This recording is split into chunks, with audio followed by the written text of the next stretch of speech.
Sir ಹೌದಾ ಸಾರಿ ಕ್ಷಮಿಸ್ಬಿಡಿ next time ಹಂಗೆ ಮಾಡೋದು.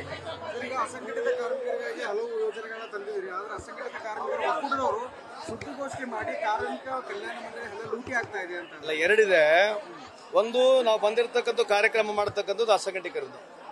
ಕೆಲವರು ಅವರ ಆರೋಪಗಳನ್ನ ನಾವು ಬಹಳ ಈಸಿಯಾಗಿ ನಾವು ನೆಗ್ಲೆಕ್ಟ್ ಮಾಡೋಕ್ಕಾಗಲ್ಲ. If there is any substance, ಅವ್ರು ಹೇಳಿರ್ತಕ್ಕಂಥ ಏರಿಯಾ ಸಬ್ಸ್ಟೆನ್ಸ್ ಇದ್ರೆ ಕ್ರಮ ಅಂತೂ ಖಂಡಿತವಾಗಿ ಜಾಗಿಸ್ತೀವಿ. ಅವ್ರು ಏನನ್ನ ಮೆಟೀರಿಯಲ್ ಕೊಟ್ಟರೆ through you only I would love to request them, ಯಾವ್ದನ್ನ ಮೆಟೀರಿಯಲ್ ಇದ್ರೆ ತಮಗನ್ನ ಕೊಡ್ಲಿ, ನಮಗನ್ನ ಕೊಡ್ಲಿ, ವಿಲ್ ಡೆಫಿನೆಟ್ಲಿ ವೆರಿಫೈಡ್. ಕಿಟ್ಗಳು ಏನ್ ಕೊಡ್ತಾ ಇದ್ದಾರೆ ಅವು ತುಂಬಾ ದುಬಾರಿ ಬೆಲೆಗೆ ಟೆಂಡರ್ ಆಗಿದೆ ಅನ್ನೋ ಕೇಳ್ರಿ, ಟೆಂಡರ್ ಯಾವಾಗಲೂ ಆಗುತ್ತೆ. ಕಿಟ್ಗಳು ನಾವು ಯಾವಾಗಲೂ MLA ಮುಖಾಂತರನೇ ಕೊಡ್ತೀವಿ. ನಾನು ಬಂದಾಗ್ಲಿಂದ ಅಂತೂ ಎಲ್ಲಾ ಕಿಟ್ಗಳು ಬಹುತೇಕ ಮೋಸ್ಟ್ ಆಫ್ ದೆಮ್ ಮಿಸ್ ಆಗಿದ್ರೆ ನನಗೆ ಗುರುತಿಲ್ಲ. ಯಾವುದೇ ಪಕ್ಷದ ಯಾವುದೇ ಶಾಸಕರಿದ್ರು ಕೂಡ ಅವ್ರ ಮುಖಾಂತರನೇ ಕಿಟ್ ಕೊಡ್ತಾ ಇದೀವಿ. ಕಿಕ್ ಬಿಲ್ ಇನ್ನೊಂದು ಮಂತ್ ನೆಕ್ಸ್ಟ್ ಅಸೆಂಬ್ಲಿ.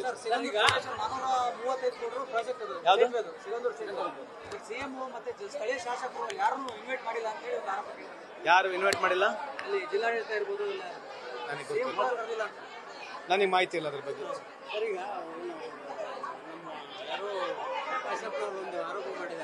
ಬಿಜೆಪಿ ಒಂದು 50 MLA ಟಾರ್ಗೆಟ್ ಲಿಸ್ಟ್ ಮಾಡಿದಾರಂತ. 50 ಟಾರ್ಗೆಟ್ ಲಿಸ್ಟ್ ನಮ್ದು ಎಷ್ಟು ಇರ್ಬೋದು ನನಗೆ ಗೊತ್ತಿಲ್ಲ. ಅವ್ರಿಗಿರ್ತಕ್ಕಂಥ ಮಾಹಿತಿ ನನಗೆ ಸದ್ಯಕ್ಕಿಲ್ಲ. ವಿದೇಶಿ ನೀತಿಯ ಬಗ್ಗೆ ಮಾತಾಡ್ತಿದ್ರಲ್ಲ, ಯಾರು ಮಾತಾಡ್ತಾರೆ? ಮೋದಿ ಅವ್ರದ್ದು GST ಆಗಿರ್ಬೋದು. ವಿದೇಶಿ ನೀತಿ ಅಲ್ಲ ಸರ್, ನಾನು ಹೇಳ್ತಾ ಇರೋದು GST ಆಗಿರ್ಬೋದು, GDP ಆಗಿರ್ಬೋದು, ಇದ್ರ ಬಗ್ಗೆ ಮಾತಾಡ್ತಿದ್ರಲ್ಲ, ಬರಲಿ ದಾಖಲೆಗಳ ಜೊತೆ ನಾನು ಮಾತಾಡ್ತಿದ್ದೆ. ಇಲ್ಲ, ಈಗ ನೀವು ಸಾರ್ವಜನಿಕ ವಲಯದಲ್ಲಿ ನೀವಿದ್ದೀರಿ. GST ಬಗ್ಗೆ, ದೇಶದ ಸಾಲ ಬಗ್ಗೆ ಸಾರ್ವಜನಿಕವಾಗಿ ಐತಿ. ನಾವೇನು ದಾಖಲಾತಿ ಕೊಡೋದೇನಿದೆ? ಅಂದ್ರೆ ಬರೀ ಮಾತಾಡೋಣ, ಬಹಿರಂಗ ಚರ್ಚೆ. ಈಗ ನಾವು ದಾಖಲಾತಿಗಳು ಬಹಿರಂಗ, ನಾವೇನು ದಾಖಲಾತಿ ಕೊಡಬೇಕು?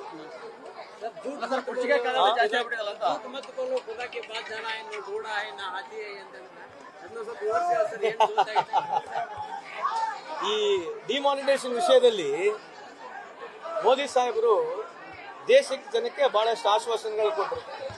ಆ ವಿಷಯದಲ್ಲಿ ಹೇಳಿರ್ತಕ್ಕಂಥದ್ದು ಜೂಟ್ ಮತ್ತು ಬೋಲು ಖುದಾ ಕೆ ಪಾಸ್ ಜಾನಾ ಹೇ, ನಾ ಹಾತಿ ಹೇ ನಾ ಕೂಡ ಮಾ ಪೈದಲ್ಲಿ ಜಾನ. ಅಂದ್ರೆ ಉದ್ದೇಶಗಳು ಏನಾಗಿತ್ತು ಡಿಮಾನಿಟೈಸೇಷನ್, ಇವತ್ತು ಏನಾಗಿದೆ ಅಂತ ಹೇಳಿ ಅದ್ರ ಬಗ್ಗೆ ಎಲ್ಲೇ ಚರ್ಚೆ ನಡೀತಿಲ್ಲ. ಅದ್ರ ಬಗ್ಗೆ ಚರ್ಚೆ ಆಗಲಿ ಅಂತ ಹೇಳ್ತಕ್ಕಂಥದ್ದು. ನಾವು ನನ್ನ ರಾಜಕೀಯ ವ್ಯವಸ್ಥೆಯಲ್ಲಿ ಇಲ್ಲಿವರೆಗೆ ಯಾರಿಗೂ ನಾನು ವೈಯಕ್ತಿಕವಾಗಿ ಟೀಕೆ ಮಾಡಿಲ್ಲ, ಮಾಡ್ತಕ್ಕಂಥ ಅವಶ್ಯಕತೆ ಇಲ್ಲ, ನನ್ನ ಪ್ರವೃತ್ತಿನೂ ಇಲ್ಲ. ನಾವು ಪ್ರಶ್ನೆ ಕೇಳೋದು ಬಿಟ್ರೆ ಏನ್ರಿ, ನಾನೇ ಬಹಳ ದೊಡ್ಡ ಗ್ರೇಟ್ ಅಂತ ಹೇಳ್ಕೊಡಂಗಿಲ್ಲ. ನಮಗೇನು ನಾಲೆಜ್ ಇದೆ ಆ ನಾಲೆಜ್ ನಲ್ಲಿ ಎಷ್ಟು ಪ್ರಶ್ನೆ ಕೇಳಬಹುದು ಅಷ್ಟು ಪ್ರಶ್ನೆ ಕೇಳ್ತಕ್ಕಂಥ ಕೆಲಸ ಮಾಡ್ತೀವಿ. ಕೂಲಿ ತಪ್ಪುತ್ತೆ ಅನ್ನೋ ಕಾರಣಕ್ಕೆ ಮಹಾರಾಷ್ಟ್ರದಲ್ಲಿ ಏನು 800ಕ್ಕೂ ಹೆಚ್ಚು ಮಹಿಳೆಯರು ಗರ್ಭಕೋಶಿಸಿದ್ರೆ ಅದನ್ನು ತಮ್ಮ ವಿಚಾರದಲ್ಲಿ ಪ್ರಸ್ತಾಪ ಮಾಡಿದ್ರು. ಅದು ಬೇಜಾರಾಗಿದೆ. ಎಲ್ಲ ರಾಜಕೀಯ ಪಕ್ಷಗಳು ಇವತ್ತು ನಾವು ತಲೆ ತಕ್ಕಂತ ಕೆಲಸ ಅದು. ಈ ದೇಶದ ವ್ಯವಸ್ಥೆಯಲ್ಲಿ I am not blaming any BJP or Congress forward. ಈ ವ್ಯವಸ್ಥೆಯಲ್ಲಿ ನಾವಿದೀವಿ ಅಂತ ಹೇಳ್ತಾರೆ. ಗೊತ್ತಿಲ್ಲಪ್ಪ, ನನಗೆ ಗೊತ್ತಿಲ್ಲಪ್ಪ. ಸರ್ಕಾರದಲ್ಲಿ ಇದ್ರು ಕೂಡ ಗೊತ್ತಿಲ್ಲಪ್ಪ.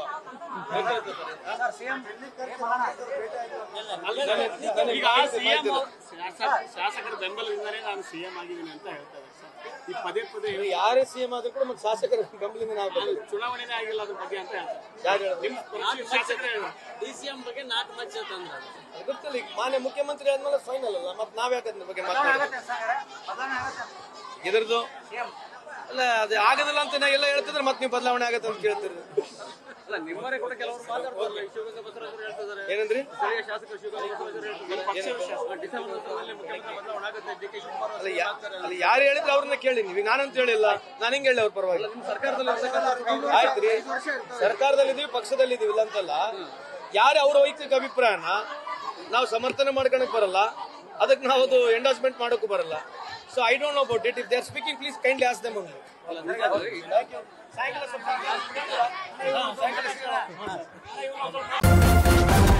ನ್ಯೂಸ್ ಫಸ್ಟ್, ನಿರ್ಭೀತಿಯಿಂದ ನಿಮ್ಮ ಪರವಾಗಿ.